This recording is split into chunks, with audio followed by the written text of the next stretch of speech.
के बारे में। ऑलराइट, चलिए एजेंडा देख लेते हैं एक बार। सबसे पहले हम वर्जन कंट्रोल सिस्टम्स के बारे में बात करेंगे, जहां पे हम डिस्कस करेंगे कि ये वर्जन कंट्रोल होता क्या है और इनको कैसे मैनेज किया जाता है और कोलैबोरेशन कैसे होता है, इन सारे कॉन्सेप्ट्स के बारे में समझेंगे हम। ओके, इसके बाद हम बात करेंगे गिट रिपोजिटरी के बारे में। ओके, गिट क्या होता है, उसका स्टेजिंग एरिया क्या है, कमिट्स कैसे होते हैं, इन सारी चीजों के बारे में हम डिस्कस करेंगे। ओके, और फिर सिमिलरली हम बात करेंगे रिमोट रिपोजिटरीज के बारे में, जहां पे गिट हब, बिटबकेट जैसी कई सारी चीजें होती हैं, उनके बारे में भी डिस्कस करेंगे। राइट, चलिए स्टार्ट करते हैं। सबसे पहले हमें यह समझना होगा कि ये वर्जन होता क्या है ना। तो इन जनरल एक ऐसा सिनेरियो ले लेते हैं। राइट, सब मान लीजिए आप एक प्रोजेक्ट रिपोर्ट पे काम कर रहे हैं, है ना। तो जाहिर सी बात है आप एक फाइल के अंदर सेव करेंगे उस रिपोर्ट को, है ना, और आपने मान लीजिए उसका नाम रख दिया रिपोर्ट v1.txt या फिर report.txt। ओके, तो आपने जैसे ही इसको फाइनलाइज कर लिया, उस पर्टिकुलर रिपोर्ट को फाइनलाइज कर लिया, क्या करेंगे आप उस फाइल को सेव करेंगे, है ना। अब मान लीजिए बाद में जैसे ही आपने उसको सेव किया, उसके बाद थोड़े बहुत इनपुट्स ले लिए अपने पर्टिकुलर फैकल्टी से या किसी ना किसी से इनपुट्स ले लिए, और फिर उस रिपोर्ट वाले फाइल को आप बदलना चाहते हैं, मॉडिफाई करना चाहते हैं, उसमें कुछ चेंजेस लाना चाहते हैं, तो क्या करेंगे, जो एग्जिस्टिंग रिपोर्ट है उसका एक कॉपी बनाएंगे। ओके, और उसका नाम रखेंगे रिपोर्ट v1.txt।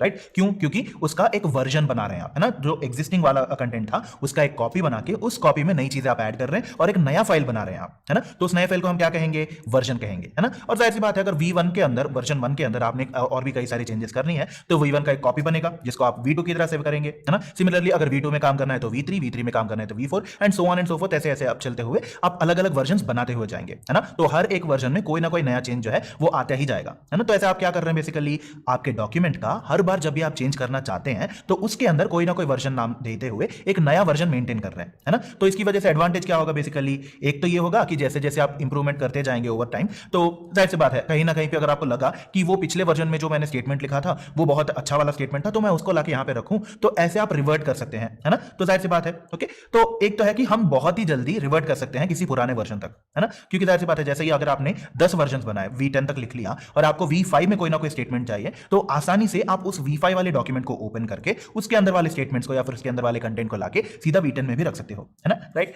और अगर आपने ऐसा नहीं किया, वर्जन नहीं मेंटेन किए और सिर्फ एक ही डॉक्यूमेंट को आप एडिट करते हुए चले गए, तो क्या होगा, आपके पास सिर्फ एक ही डॉक रहेगा और आपने कौन कौन से चेंजेस किए हैं उसका ट्रैकिंग आपके पास नहीं होगा, है ना। तो रिवर्ट करना ऐसे किसी ना किसी सिचुएशन पे, किसी ओल्डर वर्जन में रिवर्ट करना बहुत आसान हो जाता है ना, और वहीं से हम कोई ना कोई चेंजेस भी उठा के ला सकते हैं। ओके, और फिर सिमिलरली एक और एडवांटेज ये हो जाता है कि ओवर द टाइम, मतलब मान लीजिए आपने इस रिपोर्ट पे 10 दिन काम किया और हर दिन आपने एक नया वर्जन जनरेट किया। ओके, तो इन 10 दिनों में आपने कौन कौन से चेंजेस किए, कौन कौन सी इंप्रूवमेंट्स की हैं, ये सारी चीजें आपको समझ आ जाएंगी, है ना। और ये वर्जनिंग कहां यूज करते हैं आप, इन जनरल हर जगह पे। ओके, मान लीजिए आप एक इमेज एडिटर हैं। ओके, आप क्या करेंगे, सारे के सारे टीम जो है आपकी होगी वो आपके किसी ना किसी इमेज पे काम करती रहेगी, है ना। और हर बार जब भी कोई चेंज आए तो उस इमेज का एक नया वर्जन बना के उस नए वर्जन पे चेंजेस होंगे, ना कि उसका पुराना वर्जन। राइट, और जाहिर सी बात है जब आप सॉफ्टवेयर डेवलपमेंट करते हैं तो कोड को भी अलग अलग वर्जन की तरह ही सेव करते हैं। राइट, सिमिलरली आप कहीं ना कहीं से भी, अगर आप सॉफ्टवेयर डेवलपमेंट की बात ही करें, तो आप कहीं से भी उसके किसी ना किसी पुराने वर्जन से कोड को लाके वापस ला सकते हैं। आप किसी पुराने वर्जन पे फॉल बैक कर सकते हैं ना, वापस रिवर्ट कर सकते हैं। कोड कैसे इवॉल्व होते हुए आया है, कौन कौन सी चेंजेस की गई है, इसका ध्यान रख सकते हैं आप, है ना। और ऐसे कई सारी चीजें जो है वो आप कर सकते हैं। बहुत बहुत इंपॉर्टेंट है, क्यों, क्योंकि एक एडवांटेज, अगर आपने वर्जन 10 पे आपको कोई डाउट आया और आप चाहते हैं कि किसी पुराने वर्जन पे रिवर्ट बैक करना चाहें तो वो कर सकते हैं, है ना। और ऑन द गो जैसे जैसे हम टाइम में आगे बढ़ते हुए जाएंगे तो वहां पे कैसे कैसे आपका कोड जो है वो बदलते हुए इंप्रूव हुआ है, इवॉल्व हुआ है, ये समझने में आपकी हेल्प हो जाएगी, है ना। और पूरा का पूरा ट्रैकिंग होगा कि कैसे आपका प्रोडक्ट डेवलप हो रहा है करके। राइट, ओके, चलिए आगे बढ़ते हैं। चलिए अब और इस पर्टिकुलर एग्जांपल को, सिनेरियो को और एक्सटेंड करते हैं बेसिकली। ओके, मान लीजिए दो डेवलपर्स एक ही प्रोजेक्ट पे काम कर रहे हैं। ओके, डेवलपर 1 क्या करेगा, एक पर्टिकुलर प्रोजेक्ट का फोल्डर बनाएगा और फिर फोल्डर के अंदर जो भी उन्होंने चेंजेस करने हैं उन चेंजेस को डेवलपर 2 को भेजेगा। ओके, डेवलपर 2 अपने तरफ से कोई ना कोई चेंज करके फिर वापस भेजेगा डेवलपर 1 को। राइट, तो पहली बार जब डेवलपर 1 से डेवलपर 2 तक गया तब वर्जन 1 था, अब डेवलपर 2 ने फिर से चेंजेस किए हैं उसके अंदर, तो क्या हो जाएगा, नए चेंजेस हैं तो नया वर्जन बनेगा। क्यों, क्योंकि चेंजेस को ट्रैक करना इंपॉर्टेंट है। ओके, तो वर्जन 2 जो है वो जाएगा डेवलपर 1 के पास वापस, फिर डेवलपर 1 उसमें चेंजेस करेगा और फिर वर्जन 3 बन जाएगा and so on and so fourth, है ना। ऐसे करते हुए क्या होगा, जब एक सॉफ्टवेयर प्रोजेक्ट पे आप काम कर रहे हैं तो जाहिर सी बात है चेंजेस होती रहेंगी कंटिन्यूअसली। डेवलपर 1 ने काम किया, डेवलपर 2 ने काम किया, डेवलपर 3 आएगा and so on and so fourth. तकरीबन 11,000 से ज्यादा डेवलपर्स ने अगर चेंजेस किए तो इन सारे के सारे चेंजेस को ट्रैक करना बहुत इंपॉर्टेंट है ना। राइट, एक और सिनेरियो ले लेते हैं। मान लीजिए हमारे पास एक बहुत बड़ा वाला प्रोजेक्ट है जिसपे 4 लोग काम कर रहे हैं, है ना। डेवलपर 1, डेवलपर 2, डेवलपर 3 और डेवलपर 4 काम कर रहे हैं इन पे। ओके, और जैसे हमने 2 डेवलपर्स के बारे में देखा तो उनके बीच में बैक एंड फोर्थ ऐसे चेंजेस चलते हुए गए, है ना, और हर बार एक नया वर्जन बनते हुए गया, है ना। अगर मान लीजिए हमने 4 डेवलपर्स रख लिए तो डेवलपर 1 से डेवलपर 2, डेवलपर 2 से 3, 3 से 4, 4 से 1 या फिर 1 से 4, 1 से 2, 1 से 3 ऐसे करके अलग अलग कॉम्बिनेशंस बनते हुए जाएंगे, है ना। तो क्या होगा यहाँ पे, जैसे जैसे आपके नंबर ऑफ डेवलपर्स बढ़ते हुए जाएंगे, जितने लोग उस पर काम कर रहे हैं उसका नंबर बढ़ते हुए जाएगा, तो कितने नंबर ऑफ कॉम्बिनेशंस जो है वो भी बढ़ते हुए जाएंगे और इन सारी चीजों को ट्रैक करना बहुत मुश्किल हो जाएगा, है ना। मैन्युअली इनको ट्रैक करना मुश्किल हो जाएगा, क्योंकि अगर यहां पे कोई भी छोटी सी भी चेंज हो गई तो पूरा का पूरा प्रोजेक्ट क्रैश होने के चांसेस हैं, है ना। तो इनको ट्रैक करना इंपॉर्टेंट है, बट उसी टाइम पे सारी की सारी चीजों को एक ही बार में मैन्युअली ट्रैक करना भी मुश्किल है ना। तो पूरे के पूरे चेंजेस को हमें प्रॉपर्ली ट्रैक तो करना पड़ेगा ही पड़ेगा।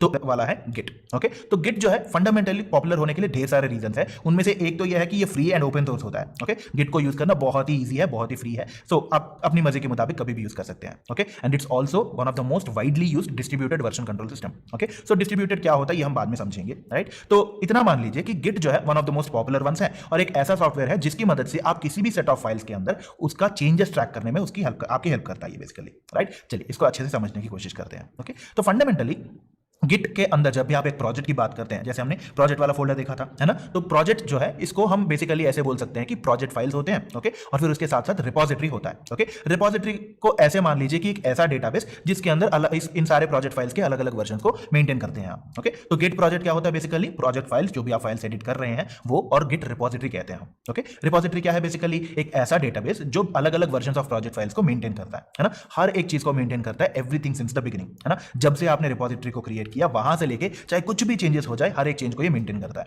Okay, right. तो यहां पे हमें स्नैपशॉट्स नाम का ये कॉन्सेप्ट जो है ये समझना इंपॉर्टेंट है। ओके, तो मान लीजिए हमारे पास इनिशियली एक सेट ऑफ फाइल्स थे हमारे प्रोजेक्ट के अंदर। ओके, जैसे कि एक HTML फाइल था और उसका रेलेवेंट एक फोल्डर भी था। ओके, उसके बाद क्या हुआ, हमने index.html, मान लीजिए उस फाइल का नाम index.html है। ओके, तो उस पर्टिकुलर index.html को हमने अपडेट किया और कुछ CSS फोल्डर्स ऐड कर लिए उस पर्टिकुलर फोल्डर के अंदर। ओके, तो हम क्या करेंगे, इस पूरे के पूरे सेट को, इस नए सेट को ले जाके कॉपी करके सेव करेंगे, है ना। कैसे सेव करेंगे, वर्जन 2 की तरह। क्यों, क्योंकि हमारे पास इनिशियली वर्जन 1 के अंदर सिर्फ HTML फाइल और एक पर्टिकुलर फोल्डर था, है ना। तो हमने उसके बाद क्या किया, वर्जन 2 में एक नया HTML फाइल को अपडेट कर लिया हमने, और फिर उसके बाद CSS फाइल भी ऐड कर लिए, और फिर फोल्डर को भी मान लीजिए हमने अपडेट कर लिया, है ना। तो इसके बाद मान लीजिए उसके बाद क्या हुआ, आपने वर्जन 2 के अंदर और भी अपडेट्स किए, है ना, HTML फाइल को अपडेट किया, CSS फाइल को भी अपडेट किया, एक जावास्क्रिप्ट फाइल लाके ऐड कर लिया, है ना। तो इसको ले जाके क्या करेंगे, आप सीधा सेव करेंगे इसको एक वर्जन की तरह, है ना। तो बेसिकली यहां पे क्या होगा कि गिट जो है, हमने जो भी गिट के बारे में बात की थी, तो गिट जो है हमें इन सारे के सारे प्रोजेक्ट फाइल्स का एक स्नैपशॉट लेने में हेल्प करता है। ओके, और ऐसे मान लीजिए कि बेसिकली हम जब भी एक वर्जन के अंदर स्टोर कर रहे हैं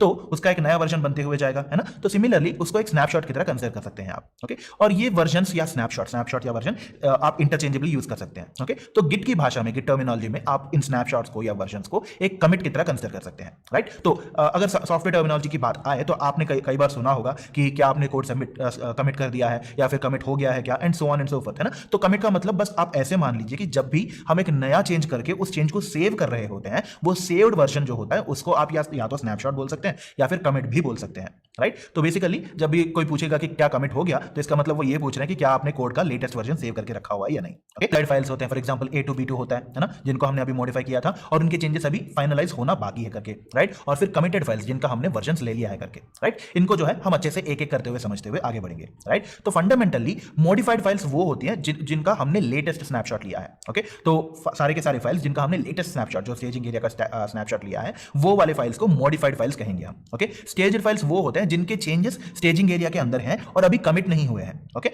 और फिर कमिटेड फाइल्स जो है वो अनमॉडिफाइड फाइल्स होते हैं जिनको हमने पिछले कमिट के बाद से अभी तक चेंज नहीं किया है करके, राइट।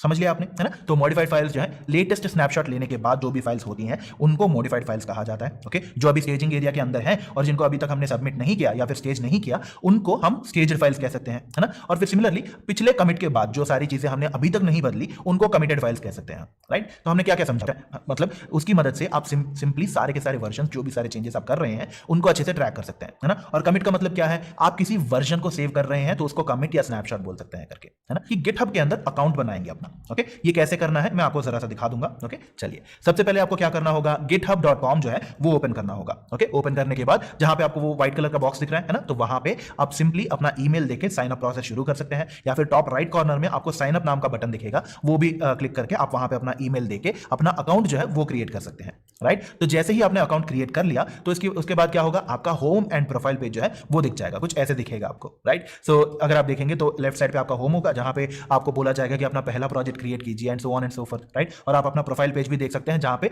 आपकी एक ट्रैकिंग होगी, बहुत सारी चीजें होंगी जहां पे आप ट्रैक कर सकते हैं कि आपने कब कब कौन कौन सी चेंजेस की हैं करके, राइट। एक और इंपॉर्टेंट बात यहां पे ये होगी कि जैसे ही आपने गिटहब में अकाउंट क्रिएट कर लिया अपना, ओके, उसके बाद हमें पर्सनल एक्सेस टोकन्स नाम की एक चीज को जनरेट करना पड़ेगा, राइट। तो जाहिर सी बात है, जब हम कमांड लाइन यूज करते हैं गिटहब को एक्सेस करने के लिए, ये वाले पर्सनल एक्सेस टोकन्स को हम चाहे कोई भी एक्टिविटी हो, मतलब कोई चेंजेस को हमें रिमोट रिपोजिटरी में भेजना है या फिर वहां से कुछ चीज को लाना है and so on and so fourth, अगर हम उस पर्टिकुलर गिटहब रिपोजिटरी के साथ काम करना चाहते हैं तो उसको बताना पड़ेगा कि हाँ मैं ऑथेंटिकेटेड हूं, मुझे ये काम करने की परमिशन है करके, राइट। तो ऐसे ऑथेंटिकेशन के लिए हमें पर्सनल एक्सेस टोकन जो है, PATs बोल सकते हैं आप इनको या पैट्स बोल सकते हैं, उनकी जरूरत पड़ती है। ओके, तो जब स्पेशली जब आप कमांड लाइन के साथ गिटहब में काम करने की कोशिश करें, ओके, तो उनको यूज करने के लिए हमें क्रिएट करना पड़ेगा, है ना, राइट। तो सबसे पहले आपको टॉप राइट कॉर्नर में आपका एक प्रोफाइल आइकन दिखेगा। ओके, वहां पे जाके आपको क्या क्या करना है, सेटिंग्स पे क्लिक करना है। ओके, सेटिंग्स पे क्लिक करने के बाद जो ऑप्शंस ओपन होते हैं, जो पेज ओपन होता है, वहां पे लेफ्ट साइड में आपको डेवलपर सेटिंग्स नाम का एक बटन दिखेगा, उस पे क्लिक करना है और डेवलपर सेटिंग्स का पेज जब ओपन होगा वहां पे पर्सनल एक्सेस टोकन्स को जो है वो क्रिएट करना पड़ेगा आपको, राइट। चलिए इसका एक डेमो देख लेते हैं हम। Okay, right.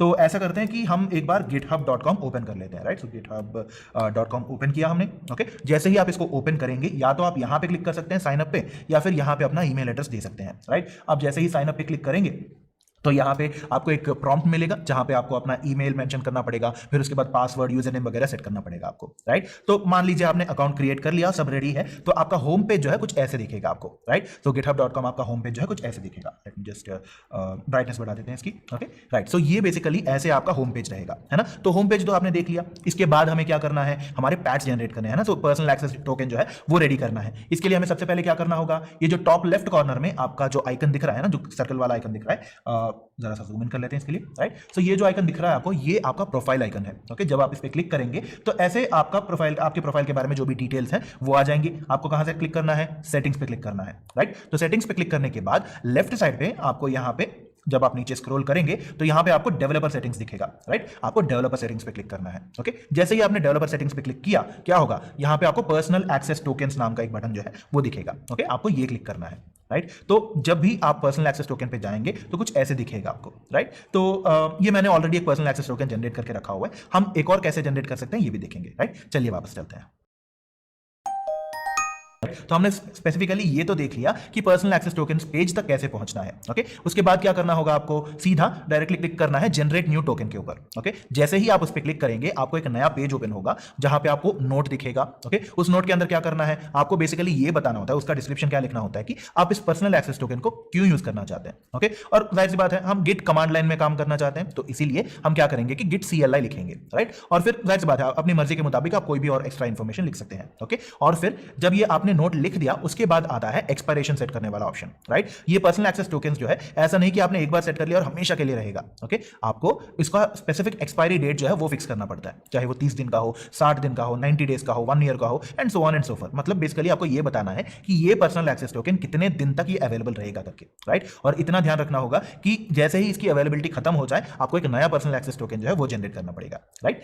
और फिर जब आप ये एक्सपायरी डेट सेट कर लेंगे उसके बाद आते हैं अलग अलग ऑप्शन सेलेक्ट करने का स्टेप। ओके, और वहां पे ढेर सारे ऑप्शंस होंगे जो बेसिकली आपको ये बताते हैं कि अपनी रिक्वायरमेंट के मुताबिक आप इस पर्सनल एक्सेस टोकन को कैसे कैसे यूज करना चाहते हैं करके, राइट। और फॉर नाउ हम ऐसा करेंगे कि रेपो जो लिखा हुआ है उसके ऊपर सेलेक्ट करेंगे और बाकी सारी चीजों को छोड़ देंगे और क्लिक करेंगे जनरेट टोकन के ऊपर, राइट। चलिए एक बार इसका डेमो कर लेते हैं, राइट। तो अभी हमें क्या करना है, यहाँ पे जनरेट न्यू टोकन वाला बटन है ना। तो ऐसा करता हूं कि मैं जो एग्जिस्टिंग है मैं उसको डिलीट कर देता हूं। ओके, और बाय डिफॉल्ट जैसे ही आप ये पर्सनल एक्सेस टोकन वाला पेज ओपन करेंगे तो यहाँ पे आपको दिखेगा सब कुछ, है ना। तो मुझे क्या करना है, generate a personal access token पे क्लिक करना होगा। ओके, मैंने क्लिक कर दिया। यहाँ पे क्या है, हमारे पास नोट लिखना है। बेसिकली इसका पर्पस क्या है ये बताना है ना। तो क्योंकि मैं अभी गिटहब को CLI कमांड लाइन इंटरफेस में यूज करना चाहता हूं तो इसीलिए मुझे ये पर्सनल एक्सेस टोकन की जरूरत है ना। तो सिंपली लिख लेते हैं git -CLI करके, राइट। सो git CLI लिख लिया हमने, राइट। और एक्सपायरी डेट जो है यहाँ पे 7 डेज है, 30 डेज है, 60, 90 और कस्टम भी रख सकते हैं आप, है ना। मान लीजिए हमने 60 डेज मतलब 2 महीनों के लिए इसको अलाइव रखना है। ओके, तो हमने एक्सपायरी डेट भी सेट कर ली।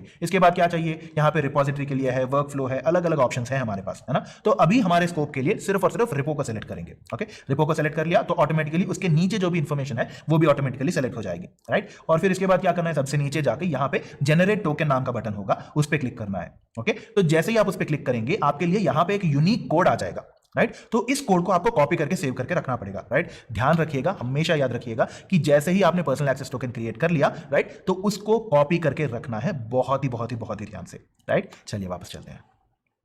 तो आपने क्या समझा? फंडामेंटली हमने पर्सनल एक्सेस टोकन को कैसे क्रिएट करना है ये देख लिया है ना, राइट। और फिर उसके बाद जैसे ही पर्सनल एक्सेस टोकन जनरेट होता है आपको क्या करना है, उसको कॉपी करना है, कहीं ना कहीं पे सेफली स्टोर करके रखना है। क्यों? क्योंकि जाहिर सी बात है आप यूजुअली अगर कोई काम करना चाहेंगे क्या करेंगे, यूजर नेम या पासवर्ड देना पड़ेगा आपको, है ना। तो उसके बजाय आप ये पर्सनल एक्सेस टोकन जो है एक ऑथेंटिकेशन मैकेनिज्म की तरह यूज करेंगे, राइट। बेसिकली आप हर किसी को बताएंगे कि देखो ये मेरा पर्सनल एक्सेस टोकन है, इसकी मदद से आप मुझे ऑथेंटिकेट कर सकते हो, ये फाइंड आउट कर सकते हो कि मुझे ये वाला काम करने की परमिशन है करके, राइट। तो क्योंकि एक पासवर्ड की तरह ही इसको ट्रीट कर रहे हैं आपको इसको एक पासवर्ड की तरह ही सेफली भी रखना पड़ेगा। ओके, जब भी आप कोड को रिपोजिटरी के अंदर पुश कर रहे हैं या फिर एक प्राइवेट रिपोजिटरी को एक्सेस करने की कोशिश कर रहे हैं, so on and so forth, ये प्राइवेट एक्सेस टोकन जो है या पर्सनल एक्सेस टोकन जो है इसको आप यूज कर सकते हैं, है ना, राइट। तो हमेशा याद रख लीजिएगा कि जब भी आप इसको क्रिएट करेंगे, है ना, तो कुछ ऐसे दिखेगा आपको। जो पर्सनल एक्सेस टोकन आपने कॉपी किया उसको सेव कर लिया, जब भी आप वापस आएंगे तो कुछ ऐसे दिखेगा आपको, है ना। तो याद रखिएगा स्टोर करके रखना है और सिक्योरली स्टोर करके रखना है। Okay, right. तो बेसिकली ये था पर्सनल एक्सेस टोकन्स के बारे में। ओके, तो ये हमने समझ लिया। अब बात करते हैं गिट क्लाइंट के बारे में, राइट। जाहिर सी बात है एक रिमोट रिपोजिटरी है हमारे पास, है ना। मान लीजिए आपके पास एक रिमोट रिपोजिटरी है और आप एक डेवलपर हो। ओके, आप जैसे ही कई सारे डेवलपर्स के बीच में ये रिमोट रिपोजिटरी शेयर करके रखी हुई है ना, जिस पे आप काम करना चाहते हैं, उसके अंदर कोड को पुश करना चाहते हैं, so on and so forth, right? अब हर बार आप डायरेक्टली उस रिमोट रिपोजिटरी के पास जाके काम करते हुए तो नहीं रह सकते, है ना। उसका एक कॉपी आपके पास रखना पड़ेगा। ओके, तो उस कॉपी को मेंटेन करके उसके ऊपर काम करने के लिए आपको अपने सिस्टम में गिट का क्लाइंट इंस्टॉल करना पड़ेगा, राइट। उस रिमोट रिपोजिटरी के साथ कम्युनिकेट करते हुए आपके सिस्टम में जो है गिट का क्लाइंट होना होगा, राइट। और जाहिर सी बात है अगर आप एक लिनक्स सिस्टम में इंस्टॉल करना चाहते हैं तो sudo apt install git करके आप उसको इंस्टॉल कर सकते हैं, है ना, right. sudo apt install git लिखेंगे और फिर ऑटोमेटिकली इंस्टॉल हो जाएगा और बाय डिफॉल्ट आपके क्लाउड शेल के अंदर गिट ऑलरेडी इंस्टॉल्ड है, राइट। इसके बाद आपको क्या करना होगा, ऑथर इंफॉर्मेशन जो है वो मेंशन करना पड़ेगा। ओके, बेसिकली आप ये बता रहे होंगे कि किसने इस पर्टिकुलर, मान लीजिए आपने एक कमिट क्रिएट किया और आप उसको जो रिमोट रिपोजिटरी है उसके अंदर पुश करना चाहते हैं, तो आप रिमोट रिपोजिटरी को आप ये बताना चाहते हैं कि किसने इसको सेव किया है, इस पर्टिकुलर स्नैपशॉट को लिया है या इस कमिट को तैयार किया है और उनका ईमेल क्या है, बेसिकली उनके आइडेंटिफायर्स, राइट, ऑथर की डिटेल्स क्या है करके। आप इसका कैसे लिखेंगे, git config space _global space user dot name और डबल कोट्स के अंदर आप अपना नाम लिखेंगे, right. Similarly git config space _global space user dot email और डबल कोट्स के अंदर जो भी ईमेल लिखना चाहते हैं वो, राइट, अपना नाम और ईमेल यहां पे मेंशन करना पड़ेगा, राइट। चलिए इसको एक बार ट्राई कर लेते हैं हम। तो इसको एक बार क्लियर कर लिया हमने, है ना। और यहां पे मान लीजिए हम इंस्टॉल करना चाहते हैं sudo apt install git। Okay, और हमने क्या देखा था, ऑलरेडी न्यूएस्ट वर्जन इंस्टॉल्ड है करके हमने ऑलरेडी जान लिया था, है ना, राइट। अब ऐसा करना है कि हमें अपना इंफॉर्मेशन देना है यहाँ पे। ओके, तो क्या करेंगे, गिट कॉन्फिग, राइट। और क्योंकि हम अपना यूजर नेम और यूजर ईमेल सेट कर रहे हैं, हमें ग्लोबली सेट करना पड़ेगा, राइट। तो _ग्लोबल और क्या सेट करना है, सबसे पहले यूजर डॉट नेम और फिर यहाँ पे इक्वल टू नहीं देना, सीधा स्पेस देके डबल कोट्स के अंदर लिखना है आपको। ओके, तो यहाँ पे लिख लेते हैं अभिनव। ओके, सेव हो गया, ये बिना किसी एरर के आ गया, तो इसका मतलब क्या है, सेव हो गया करके, राइट। और फिर सिमिलरली हमें क्या करना है, यूजर डॉट ईमेल भी मेंशन करना है। ओके, तो गिट कॉन्फिग _ग्लोबल और फिर यूजर डॉट ईमेल दे दिया हमने और फिर मान लीजिए मेरा ईमेल हो गया अभिनव @gmail.com, राइट। सो हमने ईमेल भी मेंशन कर लिया। ओके, चलिए वापस चलते हैं अभी, राइट। तो हमने क्या किया, सबसे पहले गिट को इंस्टॉल कर लिया और क्योंकि बाय डिफॉल्ट इसमें इंस्टॉल्ड है तो हमने उसको इंस्टॉलेशन का प्रोसेस तो नहीं देखा, बट कैसे इंस्टॉल होता है ये समझ लिया, है ना, राइट। और फिर उसके बाद हमने क्या किया, कौन ये कमिट सबमिट कर रहा है उसके डिटेल्स दे दिया, बेसिकली हमारा ऑथर नेम दे दिया हमने, है ना। एक नेम मेंशन किया और ईमेल भी मेंशन कर लिया हमने, राइट। और अगर आप इसको और भी मॉडिफाई करना चाहते हैं तो ऑटोमेटिकली कमांड लाइन के अंदर अगर आप कलरिंग स्पेसिफिकली देखना चाहते हैं, राइट, तो उसके लिए आप color.ui नाम का जो ऑप्शन होता है उसको कॉन्फ़िगर कर सकते हैं, राइट। तो बेसिकली गिट के अंदर जो स्टैंडर्ड कलर्स होते हैं, जो भी टर्म्स यूज करते हैं, तो हर एक टर्म का एक एक टाइप का कलर होता है। ओके, तो वो वाला कलर अगर आप देखना चाहते हैं अपने टर्मिनल के अंदर या कमांड लाइन के अंदर, तो ये वाला कमांड जो है ये यूज कर सकते हैं, राइट। कमांड क्या है यहाँ पे, git space config space _global space color.ui और ऑटो लिखेंगे, मतलब ऑटोमेटिकली गिट के जो टिपिकल कलर्स होते हैं वो यहाँ पे ऐड किए जाएंगे, राइट। इसको भी एक बार ट्राई कर लेते हैं। चलिए, हमें क्या करना है, गिट कॉन्फिग _ग्लोबल और फिर यहाँ क्या करना है, कलर UI, क्योंकि UI हमें ऑटोमेटिकली गिट वाला कलर चाहिए करके बता रहे हैं हम, है ना। तो क्या करेंगे, कलर का स्पेलिंग COLOR है। Okay, right, .UI space auto लिख लिया हमने और ऑटोमेटिकली ये सेट हो गया, है ना। चलिए वापस चलते हैं अभी, राइट। तो हमने तीन चीजें कॉन्फ़िगर की हैं, एक यूजर नेम है, एक यूजर ईमेल है और इसका कलर क्या लिखा है वो भी हमने कॉन्फ़िगर कर लिया, राइट। अब मान लीजिए आप एग्जिस्टिंग किसी गिट रिपोजिटरी में जाना चाहते हैं और वहां पे सारी की सारी कॉन्फ़िगरेशंस क्या क्या है ये फाइंड आउट करना चाहते हैं। क्या करेंगे आप, git space config space -l लिखेंगे, -l का मतलब लिस्ट करो करके, राइट। तो सारे के सारे कॉन्फ़िगरेशंस जो कॉन्फ़िगर की गई हैं उन सारी चीजों का एक लिस्ट जो है वो आपको प्रिंट हो जाएगा, राइट। चलिए इसको एक बार देख लेते हैं कोड प्लेग्राउंड में।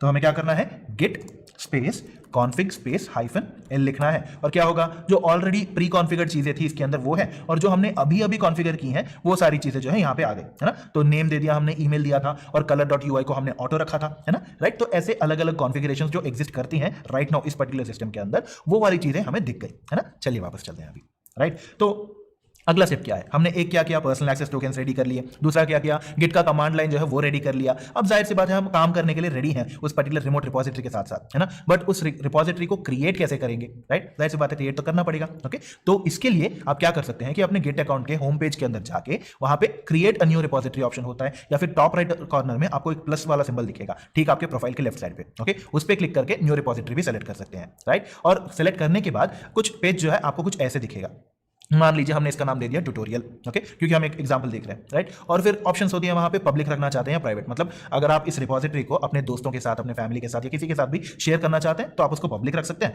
वरना अगर आप इसको प्राइवेट रखना चाहते हैं तो प्राइवेट वाला ऑप्शन भी सेलेक्ट कर सकते हैं, ओके। और कुछ चेकबॉक्सेस होंगी, उनको आप अपनी मर्जी के मुताबिक चेकआउट कर सकते हैं, राइट। और फिर फाइनली आपको क्या करना होगा, क्रिएट रिपोजिटरी पे क्लिक करना है, राइट। चलिए इसको एक बार ट्राई कर लेते हैं हम। सबसे पहले क्या करना है, हम अपने पर्सनल एक्सेस टोकन्स वाले प्लेस में है ना, तो हम यहाँ पे ये जो आइकन है इस पे क्लिक करके हमारे होम पेज पे जा सकते हैं, राइट। इसको जरा सा जूम आउट कर लेते हैं ताकि आपको पूरे अच्छे से दिख जाए, ओके। तो या तो आप इस क्रिएट रिपोजिटरी पे क्लिक कर सकते हैं, या फिर यहाँ पे जो प्लस आइकन है उस पर क्लिक करके न्यू रिपोजिटरी पे क्लिक कर सकते हैं, राइट। तो जैसे ही आपको दिखेगा कुछ ऐसे दिखेगा आपको, राइट। सो बेसिकली आपका नाम आएगा, आपने जो भी पर्टिकुलर नेम क्रिएट किया है अपने अकाउंट का, ओके, वो वाला नाम वहां पे आएगा, और फिर उसके बाद रिपोजिटरी का नाम आएगा। मान लीजिए हमने इसका नाम रख दिया ट्यूटोरियल,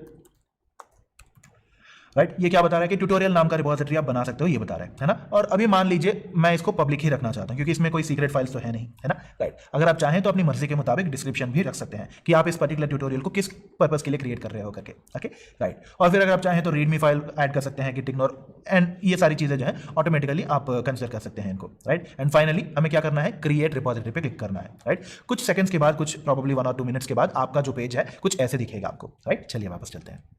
तो हमने क्या किया, रिपोजिटरी को क्रिएट किया, और देखते ही देखते हमें कुछ पेज जो है ऐसे दिख गया, है ना। तो जैसे आप अभी स्क्रीन पे देख रहे हैं, तो वैसा आपका रिपोजिटरी जो है वो क्रिएट होके आ जाएगा, राइट। अब जाहिर सी बात है एक रिमोट रिपोजिटरी आपके पास रेडी है, आप इसको शेयर कैसे करेंगे, किसके साथ शेयर करेंगे, राइट। तो इसके लिए जो है आपको एक ऑप्शन होता है कोलैबोरेटर्स को ऐड करने वाला, राइट। तो इसके लिए जो है हम क्या जानते हैं ऑलरेडी, अगर एक रिपोजिटरी है तो आपको कोलैबोरेटर्स ऐड करने के ऑप्शंस भी होते हैं, है ना, क्योंकि एक प्रोजेक्ट पे एक ही पर्सन तो काम नहीं करते, अलग अलग लोग काम करना चाहेंगे, है ना। तो आप इस रिपोजिटरी को जो है, मान लीजिए किसी पर्टिकुलर प्रोजेक्ट पे अगर आप काम कर रहे हो तो अपने दोस्तों के साथ भी शेयर कर सकते हैं इसको, राइट। सो इसके लिए क्या करना होगा, सीधा आप सेटिंग्स ऑप्शन पे जा सकते हैं जो टॉप राइट कॉर्नर में हमने प्रोफाइल्स के अंदर से सेलेक्ट किया था, है ना। तो सेटिंग्स में जाके वहां पे मैनेज एक्सेस नाम का एक ऑप्शन होता है, उसके अंदर आपको कोलैबोरेटर्स ऐड करने का ऑप्शन जो है वो अवेलेबल होगा, राइट। चलिए इसको एक बार ट्राई आउट कर लेते हैं हम, राइट। सो यहां पे आपको सेटिंग्स जो है अवेलेबल होगा, ओके। तो इस सेटिंग्स पे क्लिक करना है आपको, याद रखिएगा रिपोजिटरी के सेटिंग्स पे क्लिक करना है आपको, राइट। तो रिपोजिटरी के सेटिंग्स पे क्लिक किया हमने, यहां पे क्या दिख रहा है, हमें नाम बदल सकते हैं, हम यहां पे कोई टेम्पलेट भेजना है तो भेज सकते हैं, so on and so forth. हमें किस पे सेलेक्ट करना है, मैनेज एक्सेस को, राइट। तो मैनेज एक्सेस पे क्लिक किया हमने, और ये बता रहा है कि ये बेसिकली एक पब्लिक रिपोजिटरी है, ओके। और अगर आप चाहें तो यहां पे बदल सकते हैं प्राइवेट की तरह, और फिर किसी को अगर आपको ऐड करना है तो यहां पे ऐड पीपल नाम के बटन पे क्लिक करके, अगर उनके पास ऑलरेडी गिटहब अकाउंट है तो यूजर नेम मेंशन कर सकते हैं, राइट। या फिर आप उनका ईमेल दे सकते हैं, या फिर फुल नेम दे सकते हैं, और फिर सेलेक्ट ए कोलैबोरेटर कर सकते हैं, राइट। तो ऐसे करके आप किसी भी कोलैबोरेटर को इनवाइट कर सकते हैं आप, राइट। चलिए इसको क्लोज कर लिया हमने, और जब भी आप अपने रिपोजिटरी के होम पेज पे आना चाहें तो इस कोड पे क्लिक कर सकते हैं, राइट, या फिर इस ट्यूटोरियल पे क्लिक करने पर भी आप वापस पहुंच जाएंगे यहाँ पे, राइट। चलिए वापस चलते हैं अभी। तो हमने क्या देखा, एक रिपोजिटरी क्रिएट कैसे करना है, अगर जरूरत पड़े तो शेयर कैसे करना है, ये हमने देख लिया, है ना। अगर मान लीजिए हमने स्पेसिफिकली सारे लोगों को बुला लिया, मतलब काम करना है करके सब लोगों को आइडिया है, अब हर एक को इस रिपोजिटरी को अपने लोकल सिस्टम पे रखना है ना। तो उस पे काम करने के लिए क्या करना होगा, एक कॉपी रखनी पड़ेगी, है ना। तो उस पर्टिकुलर कॉपी को क्रिएट करने के लिए, उस पर्टिकुलर कॉपी को अपने लोकल सिस्टम में, मतलब अपने खुद के सिस्टम में क्रिएट करने के लिए आप गिट क्लोन नाम का कमांड जो है वो यूज कर सकते हैं, राइट। जब गिट क्लोन आप यूज करते हैं तो बेसिकली उस रिमोट रिपोजिटरी का एक कॉपी जो है आपके सिस्टम में आके बन जाता है, राइट। तो क्या करना होगा, कमांड क्या है, git clone स्पेस इस पर्टिकुलर ये जो रिपोजिटरी है इसका यूआरएल चाहिए होगा, ओके। और यूआरएल के लिए क्या करेंगे आप, सीधा जैसे ही आप अपने इस पर्टिकुलर रिपोजिटरी के होम पेज पे जाएंगे तो वहीं पे आपको यूआरएल दिख जाएगा, राइट। सो https://github.com आपका यूजर नेम स्लैश ये पर्टिकुलर रिपोजिटरी .git नाम का जो यूआरएल होता है उसको कॉपी करके आपको लाना होगा, राइट। तो क्या करेंगे, हम सीधा जाएंगे अपने गिटहब पेज के अंदर और फिर इसको इस पर्टिकुलर यूआरएल को लाएंगे और फिर इसको क्लोन करेंगे, राइट। कमांड क्या है इसका, git clone स्पेस जो आपके रिपोजिटरी का यूआरएल है वो कॉपी करके आपको पेस्ट करना होगा, राइट। चलिए एक बार देख लेते हैं इसको। राइट। तो मैंने क्या किया, इस रिपोजिटरी के कोड पे क्लिक किया था मैंने, होम पेज है बेसिकली, है ना। तो यहाँ पे जो आप देख रहे हैं, राइट, सो github.com/ मेरा यूजर नेम जो है बेसिकली वो /tutorial.git, क्योंकि हमारे रिपोजिटरी का नाम क्या है, ट्यूटोरियल, राइट। सो tutorial.git जो है ये, और आप इस बटन पे क्लिक करके ऑटोमेटिकली कॉपी कर सकते हैं, या फिर आप इसको सेलेक्ट करके भी राइट क्लिक देके कॉपी कर सकते हैं। ओके, तो हमने क्या किया, गिट यूआरएल कॉपी कर लिया। अब क्या करना है, हमें सीधा क्लाउड प्लेटफॉर्म के अंदर जाएंगे, है ना, क्लाउड शेल जो है उसके अंदर जाएंगे और फिर यहाँ पे रखेंगे गिट क्लोन। ओके, तो गिट क्लोन, और फिर ये जो हमने कॉपी किया था उसको हमने लाके पेस्ट कर दिया, है ना। तो क्या होगा, क्लोनिंग इनटू ट्यूटोरियल दे दिया, और फिर यहाँ पे वार्निंग दी गई है कि आपने एक एम्प्टी रिपोजिटरी क्लोन किया है करके, राइट। जाहिर सी बात है, हमने अभी अभी क्रिएट किया इस रिपोजिटरी को और इसके अंदर कोई भी फाइल नहीं है, है ना। तो इसकी वजह से जो है ये सारी की सारी चीजें क्लोन हो गई, वो रिपोजिटरी क्लोन हो गई। अगर हम यहाँ पे ls करके देखेंगे तो आप यहाँ पे देख सकते हैं ट्यूटोरियल, है ना। ट्यूटोरियल नाम का फोल्डर जो है बेसिकली हमारा जो रिपोजिटरी है मेन वाला, वहां से क्लोन होकर आपके सिस्टम के अंदर आ गया, है ना। अब मान लीजिए मैंने कर लिया cd ट्यूटोरियल। ओके, सो ट्यूटोरियल के अंदर है हम, राइट। और अगर यहाँ पे देखेंगे तो ट्यूटोरियल के अंदर कुछ भी नहीं है, क्योंकि हमने कोई भी फाइल क्रिएट नहीं की है ना। चलिए वापस चलते हैं अभी, राइट। तो हमने क्या किया, रिपोजिटरी को क्लोन कर लिया। ओके, नेक्स्ट क्या करेंगे, जाहिर सी बात है हमारे पास एक रिमोट रिपोजिटरी है, अगर हम उसके डिटेल्स देखना चाहते हैं, राइट, सो जो भी पर्टिकुलर कॉन्फ़िगर्ड रिमोट रिपोजिटरी है उसकी डिटेल्स देखना चाहते हैं, तो क्या करेंगे, सीधा -v नाम का git space remote space -v जो है ये वाला कमांड रन करेंगे, जिसकी वजह से हमारा ओरिजिन क्या है एग्जैक्टली अगर हमें कहीं से डिटेल्स लानी है तो कहां से लाएंगे, अगर भेजनी है मतलब कोई भी चेंजेस भेजनी है तो वो कहां करेंगे, ये सारी चीजें हमें पता चल जाएगा, राइट। हमेशा याद रखिएगा, जब भी आप git space remote -v command run करना चाहें तो आप अपने रिपोजिटरी के फोल्डर के अंदर ही रहना इंपॉर्टेंट है, राइट। एक बार इसको ट्राई कर लेते हैं, चलिए, राइट। तो हम अभी कहां पे हैं, हमारे गिट रिपोजिटरी के अंदर है ना, ट्यूटोरियल नाम का रेपो जो हमने बनाया था उसके अंदर है हम। यहां पे हमें क्या करना है, git space remote space -v, right. तो हमें क्या बता रहा है, अगर हमें डिटेल्स लानी है तो यहां से लाएंगे, अगर डिटेल्स भेजनी है मतलब कोई भी पर्टिकुलर फाइल के चेंजेस पुश करने हैं, कमिट करने हैं, तो यहां पे भेजेंगे करके, राइट। चलिए वापस चलते हैं अभी, ऑलराइट। सो हमें क्या समझ आया, फंडामेंटली एक रिपोजिटरी का कॉपी कैसे क्रिएट करना है क्लोन करके, ये हमने समझ लिया, है ना। तो बेसिकली होता यह है कि जब भी आप इसका एक क्लोन क्रिएट करते हैं, सारे के सारे फाइल्स का जो भी सारे फाइल्स एग्जिस्ट करते हैं आपके उस पर्टिकुलर रिपोजिटरी के अंदर, हर एक फाइल का एक कॉपी जो है वो क्रिएट हो जाएगा। ओके, और इन सारी चीजों को ले जाके एक .git नाम के फोल्डर के अंदर रखा जाएगा, राइट। तो जब आप ls-a रन करेंगे उस पर्टिकुलर रेपो के अंदर, रिपोजिटरी के अंदर, आपको क्या होगा, .git नाम का एक फोल्डर दिखेगा जिसके अंदर सारी की सारी फाइल्स जो आपने रिपोजिटरी क्रिएट करते टाइम पे रखे थे, राइट, वो सारी सारी फाइल्स आ जाएंगी, राइट। जब भी बस ऐसे मान लीजिए कि जब आप गिट क्लोन कर रहे हैं तो उस पर्टिकुलर रिमोट रिपोजिटरी का एग्जैक्ट कॉपी आप अपने सिस्टम पे रख रहे हैं, है ना।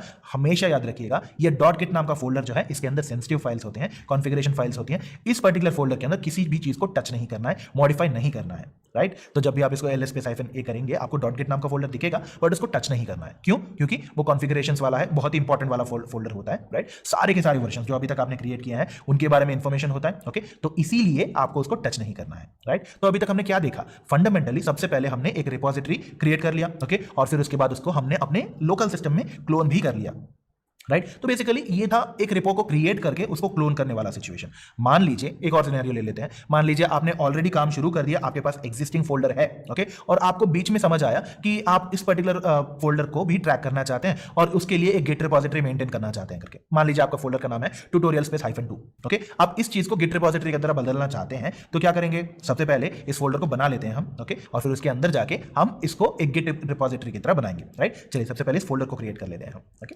राइट। तो यहां पे हमने कर लिया क्लियर cd स्पेस टिल्डा, क्योंकि हमें होम फोल्डर के अंदर जाना है, ओके। और फिर यहां पे हम बनाएंगे mkdir tutorial-2, राइट, और cd tutorial-2 लिख लेते हैं, और ट्यूटोरियल 2 के अंदर है, मान लीजिए ये हमारा लोकल प्रोजेक्ट वाला फोल्डर है, राइट। चलिए वापस चलते हैं। तो हमने क्या किया, हमारे पास एक फोल्डर है, उसको हम इनिशियलाइज करना चाहते हैं as a git repository, okay. तो इसके लिए जो है किसी भी एम्प्टी गिट रिपोजिटरी को एक गिट रिपोजिटरी की तरह बदलने के लिए, किसी भी वर्किंग डायरेक्टरी के अंदर गिट रिपोजिटरी रेडी करने के लिए हमें क्या करना होगा, गिट init नाम का कमांड जो है वो रन करना होगा, राइट। सो जब भी आप किसी पर्टिकुलर फोल्डर को आप इनिशियलाइज करना चाहते हैं तो क्या करेंगे, गिट स्पेस init लिखेंगे, राइट। अगर इस चीज को ले जाके आप एक रिमोट रिपोजिटरी के साथ कनेक्ट करना चाहते हैं तो क्या कर सकते हैं, आप सीधा गिट रिमोट ऐड लिख सकते हैं, okay. So git remote add origin space जो यूआरएल है वो, राइट। हमेशा याद रखिएगा किसी एग्जिस्टिंग रिपोजिटरी को ऐड करने के लिए वो वाला रिपोजिटरी आपके गिटहब के अंदर क्रिएट होकर रहना बहुत बहुत इंपॉर्टेंट है, राइट। तो ऐसा करते हैं, सबसे पहले इस ट्यूटोरियल 2 को जो है इनिशियलाइज कर लेते हैं, इसके बाद हम जाके एक रिपोजिटरी क्रिएट करेंगे, लाके इस पर्टिकुलर ट्यूटोरियल 2 पे ऐड कर लेंगे हम, राइट। चलिए तो सबसे पहले हमें क्या करना है, ये जो ट्यूटोरियल 2 नाम का ये जो है, राइट, इसको हमें क्या करना होगा, इनिशियलाइज करना होगा। एक एम्प्टी रिपोजिटरी को आप एक गिट रिपोजिटरी की तरह बदल रहे हैं। ओके, तो क्या करेंगे, गिट इनिट लिखेंगे। ओके, और फिर ये पर्टिकुलर पाथ में ये जो ट्यूटोरियल 2 है इसके अंदर डॉट गिट नाम का एक फोल्डर क्रिएट हो जाएगा इनिशियलाइज होके, है ना। जब भी आप ls स्पेस -a लिखेंगे तो यहाँ पे आपको दिख रहा है ना डॉट गिट करके, आप cd स्पेस डॉट गिट जब आप लिखेंगे तो इस गिट के अंदर जो भी सारी चीजें हैं, ब्रांचेस हैं, कॉन्फ़िगरेशन है, ये सारी की सारी फाइल्स एंड फोल्डर्स जो है बहुत बहुत इंपॉर्टेंट है, राइट। तो इनको हमें टच नहीं करना है, तो इसलिए हम क्या करेंगे, cd स्पेस डबल डॉट, हम वापस आ गए ट्यूटोरियल 2 के अंदर, राइट। और हमने क्या जाना, अगर इस पर्टिकुलर चीज को एक एग्जिस्टिंग रिपोजिटरी के साथ जोड़ना है तो हम कौन सा कमांड यूज करेंगे, git remote add origin space URL, है ना। तो हम क्या करेंगे, सबसे पहले कि रिपोजिटरी के अंदर जाते हैं, ओके, एक नई रिपोजिटरी बनाते हैं जिसका नाम हम रखेंगे tutorial-2, राइट। सो tutorial-2 लिख लिया हमने, राइट, और इसको भी पब्लिक ही रखते हैं, डायरेक्टली रिपोजिटरी क्रिएट ही कर लेते हैं, राइट। तो क्रिएट कर लिया हमने और फिर इसको कॉपी करेंगे, हम जानते ही हैं कैसे करना है करके, राइट। सो इसको कॉपी कर लिया और वापस गए और फिर यहाँ पे हम ऐड करेंगे इस पूरी की पूरी चीज को, राइट। सो गिट रिमोट ऐड ऑरिजिन, कहाँ से ऑरिजिनेट हो रहा है ये ऐड कर रहे हैं और फिर जहाँ पे हमने लिखना है, राइट। तो इसको ऐड कर लिया हमने और फिर जब हम लिखेंगे गिट स्पेस, अब चेक तो करना पड़ेगा कि रिमोट पर्टिकुलर इस रिमोट रिपोजिटरी की डिटेल्स क्या है करके, राइट। सो क्या लिखेंगे, गिट रिमोट स्पेस -v लिखेंगे और फिर क्या पता चल रहा है हमें, इस ट्यूटोरियल 2 के अंदर tutorial2.git मतलब जो रिमोट रिपोजिटरी है जो हमने अभी अभी बनाया था उसकी कनेक्शंस यहाँ पे ऐड हो चुके हैं करके, राइट। चलिए वापस चलते हैं। तो ये हमने समझ लिया है ना, एक रिमोट रिपोजिटरी कैसे ऐड करते हैं करके, राइट। चलिए एक बार क्विकली रिकैप कर लेते हैं कि हमने आज के सेशन में क्या क्या डिस्कस किया था। ओके, सबसे पहले हमने वर्जन कंट्रोल सिस्टम्स के बारे में डिस्कस किया, राइट। वर्जन कंट्रोल होता क्या है, वर्जन कंट्रोल सिस्टम्स की जरूरत क्या है, ये हमने समझ लिया। और फिर उसके बाद हमने गिट के बारे में समझा, है ना, गिट रिपोजिटरीज क्या होती हैं, वहां पे फाइल्स को कैसे ट्रैक किया जाता है, ट्रैक्ड फाइल्स और अनट्रैक्ड फाइल्स के बीच में डिफरेंस क्या है, स्टेजिंग एरिया क्या होता है, कमिट का मतलब क्या है, ये सारी चीजें हमने समझ ली, है ना। इसके बाद हमने बात की रिमोट रिपोजिटरीज के बारे में, क्यों, क्योंकि हमें डिस्ट्रीब्यूटेड वर्जन कंट्रोल सिस्टम्स के बारे में भी समझना था। ओके, और फिर ऐसे रिमोट रिपोजिटरीज को मेंटेन करने के लिए आप या तो गिटहब यूज कर सकते हैं या फिर एक और पॉपुलर वाला होता है जिसका नाम है बिटबकेट, आप उसको भी यूज कर सकते हैं। हमने चूज किया गिटहब, है ना। और फिर उसके बाद गिट कमांड लाइन के अंदर कैसे कैसे काम करना है ये हमने देख लिया। उस रिमोट रिपोजिटरी को लाके अगर आप काम करना चाहते हैं तो लोकली उसको क्लोन करना पड़ेगा, ये हमने देख लिया। अगर एक एग्जिस्टिंग फोल्डर को आप एक गिट फोल्डर की तरह, गिट रिपोजिटरी की तरह इनिशियलाइज करना चाहते हैं तो क्या करना होगा, ये देख लिया हमने। ओके, और फिर उस रिमोट रिपोजिटरी को क्रिएट एंड कॉन्फिगर कैसे कर सकते हैं ये भी देख लिया हमने, राइट।